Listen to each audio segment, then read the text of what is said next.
നമുക്ക് daily ലൈഫിലൊക്കെ use ചെയ്യാൻ പറ്റിയ, ഇപ്പോൾ പല സിറ്റുവേഷൻസിലും യൂസ് ചെയ്യാൻ പറ്റിയ കുറച്ച് സെൻറ്റൻസസും അതേപോലെ കുറച്ച് ക്വസ്റ്റ്യൻസും ഒക്കെ നമുക്കൊന്ന് നോക്കാം.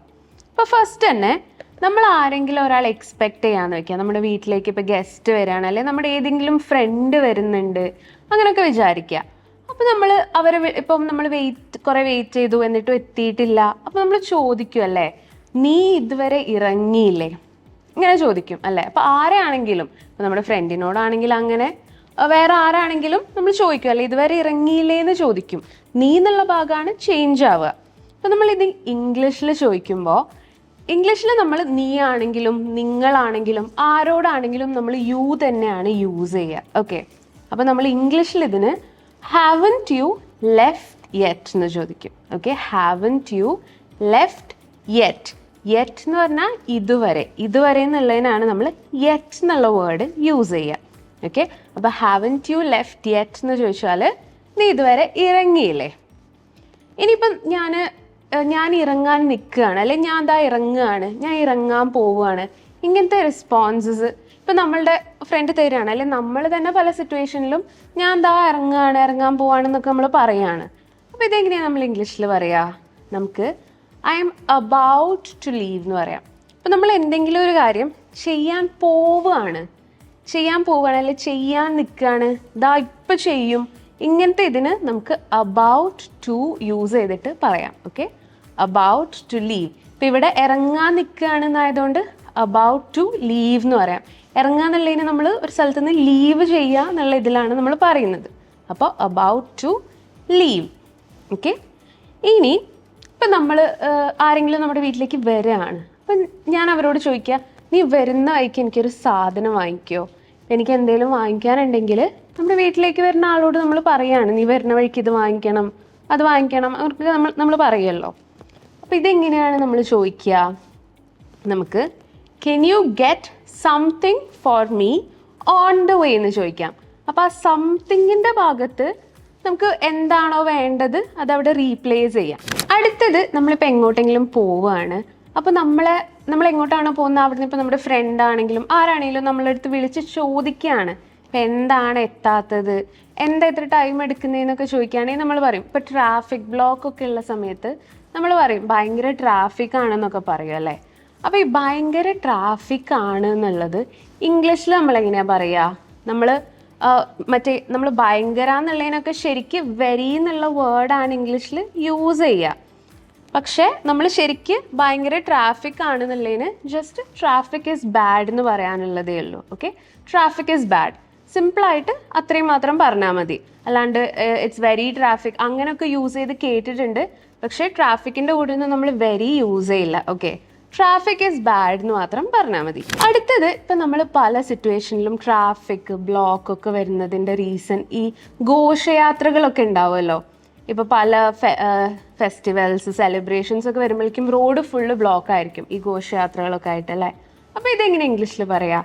അതാണ് ആ സിറ്റുവേഷൻ നിങ്ങൾ ഇമാജിൻ ചെയ്യേ. അപ്പോൾ ഇതെങ്ങനെയായിരിക്കും ഇംഗ്ലീഷിൽ പറയുക? നമുക്ക് some procession is going on എന്ന് പറയാം.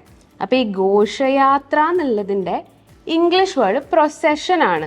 ഓക്കെ, കുറേ ആളുകൾ കൂടെ ഇങ്ങനെ റോഡിലൂടെ പോവുക, പല കോസ്റ്റ്യൂംസും കാര്യങ്ങളൊക്കെ ഇട്ടിട്ട്, അതാണല്ലോ ഈ ഘോഷയാത്ര എന്ന് പറയുന്നത്. അതിൻ്റെ ഇംഗ്ലീഷ് വേർഡാണ് പ്രൊസഷൻ. അപ്പോൾ some procession is going on, അല്ലെങ്കിൽ some kind of procession is going on എന്ന് പറയാം. ഓക്കെ, ഇനി നീ എന്തെങ്കിലും കഴിച്ചോ എന്ന് ഞാനെങ്ങനെയാണ് ചോദിക്കുക? എന്തെങ്കിലും കഴിച്ചോ എന്നുള്ളതിന് ഡിഡ് യു ഈറ്റ് സംതിങ് എന്ന് ചോദിക്കാം. ഓക്കെ, ഒരു കാര്യം ചെയ്തോ എന്ന് ചോദിക്കാൻ ഡിഡ് യു കഴിഞ്ഞിട്ട് നമ്മൾ എന്താണോ ചോദിക്കുന്നത് അത് ആഡ് ചെയ്താൽ മതി. അപ്പം നീ എന്തെങ്കിലും കഴിച്ചോ എന്ന് ചോദിക്കുമ്പോൾ I can ask did you eat something. Okay, ഇനി നിന്നെ വിളിച്ചിട്ട് കിട്ടുന്നില്ലല്ലോ. അപ്പം നമ്മൾ പല ആളുകളെയും ഫോണിൽ ട്രൈ ചെയ്യുമ്പോൾ ചിലപ്പം നെറ്റ്വർക്ക് കിട്ടില്ല, അല്ലെങ്കിൽ എന്തെങ്കിലും റീസൺ കൊണ്ട് കോൾ പോവില്ല, റിങ് ചെയ്യില്ല, അങ്ങനെ പല കാര്യങ്ങളും നടക്കുമല്ലേ. അപ്പോൾ ഇതെങ്ങനെയാണ് നമ്മൾ പറയുക? ഇതിന് നമുക്ക് I'm having trouble reaching you by phone പറയാം. അപ്പോൾ ഇത് I'm having trouble reaching you, നിന്നെ വിളിച്ചിട്ട് കിട്ടുന്നില്ല എന്നേ പറയുന്നുള്ളൂ. അപ്പോൾ അതിൻ്റെ റീസൺ എന്താണ്? ഇപ്പോൾ നെറ്റ്വർക്ക് ഇഷ്യൂ ആണോ, ചാർജ് ഇല്ലാത്തതാണോ, എന്താണോ, അതൊന്നും അവിടെ സ്പെസിഫൈ ചെയ്യുന്നില്ല. I'm having trouble reaching you by phone എന്ന് വെച്ചാൽ ഞാൻ ഫോണിൽ വിളിച്ചിട്ട് കിട്ടുന്നില്ല, സിമ്പിളാണ്. ഓക്കെ, ഇനി നീ എത്താറായോ? ഞാൻ ആരെങ്കിലും വിളിച്ചിട്ട് ചോദിക്കുകയാണ് നീ എത്താറായോ, ഇതെങ്ങനെയാണ് ചോദിക്കുക? നീ എത്താറായോ എന്നുള്ളതിന് ആർ യു ഓൾമോസ്റ്റ് ഹിയർ എന്ന് ചോദിക്കാം. അപ്പം ഹിയർ അവിടെ വരുന്നത് എന്താണെന്ന് വെച്ചാൽ, ഇപ്പം ഞാൻ ഒരു സ്ഥലത്താണ് നിൽക്കുന്നതെങ്കിൽ നീ ഇവിടെ എത്താറായോ എന്നുള്ളതിനാണ് ആർ യു ഓൾമോസ്റ്റ് ഹിയർ എന്ന് ചോദിക്കുക. അപ്പം നമ്മൾ പുറത്ത് വേറെ എവിടെയെങ്കിലും മീറ്റ് ചെയ്യാൻ പോകാമെന്ന് വിചാരിക്കുക. അപ്പം ഞാൻ അവരെ വിളിച്ചിട്ട് നീ അവിടെ എത്താറായോ എന്നാണ് ചോദിക്കുന്നത് എന്ന് വിചാരിക്കുക. ഇപ്പം നീ അവിടെ എത്താറായോ അങ്ങനെയാണ് ചോദിക്കുന്നതെങ്കിൽ ആർ യു ഓൾമോസ്റ്റ് ദേർ എന്നാവും. Okay, are you almost there. ഇപ്പം എൻ്റെ വീട്ടിലേക്ക് അല്ലെ ഞാൻ നിൽക്കുന്ന സ്ഥലത്തേക്ക് എത്താറായോ എന്നാണെങ്കിൽ ആർ യു ഓൾമോസ്റ്റ് ഹിയർ എന്ന് ചോദിക്കാം. ഓക്കെ, ഇനി ഇപ്പം ഞാൻ ഡ്രൈവ് വേയിലേക്ക് കയറുകയാണ്. ഇപ്പം ഈ ഡ്രൈവ് വേ എന്ന് പറഞ്ഞാൽ എന്താ? ഡ്രൈവ് വേ എന്ന് പറഞ്ഞാൽ ഇപ്പം നമ്മുടെ വീടിൻ്റെ ഗേറ്റ് ഉണ്ടാവും അല്ലേ? ഇപ്പം ഗേറ്റും നമ്മുടെ വീടിൻ്റെയും ഇടയിലൊരു വഴിയില്ലേ, കാറിങ്ങനെ കയറി വരുന്ന ഒരു സ്പേസ് ഇല്ലേ, അതിനാണ് നമ്മൾ ഇംഗ്ലീഷിൽ ഡ്രൈവ് വേ എന്ന് പറയുക. Okay, it's drive way. അപ്പം ഞാൻ ഡ്രൈവ് വേ കയറുകയാണ് എന്നുള്ളതിന് എന്താ പറയുക? I am entering the drive way എന്ന് പറയാം. Okay, I am entering the drive വേ.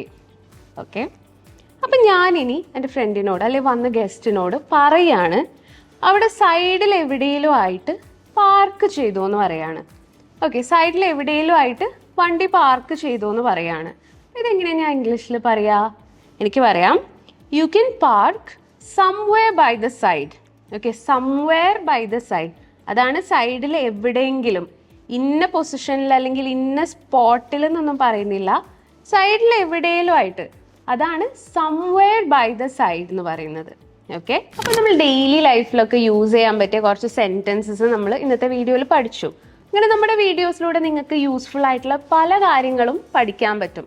പക്ഷെ നിങ്ങളൊരു ലാംഗ്വേജ് ശരിക്കും പഠിക്കണമെങ്കിൽ നിങ്ങളത് സംസാരിച്ച് തന്നെ പഠിക്കണം. അതിനുള്ളൊരു പ്ലാറ്റ്ഫോമാണ് ഇംഗ്ലീഷ് മിത്ര നിങ്ങൾക്ക് തരുന്നത്.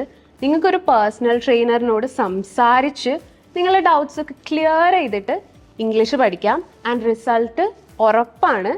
സോ കോഴ്സിനെ പറ്റി കൂടുതൽ ഡീറ്റെയിൽസ് അറിയാനും അഡ്മിഷൻ എടുക്കാനും താഴെ കൊടുത്തിരിക്കുന്ന ലിങ്കിൽ ക്ലിക്ക് ചെയ്യുക. Thank you.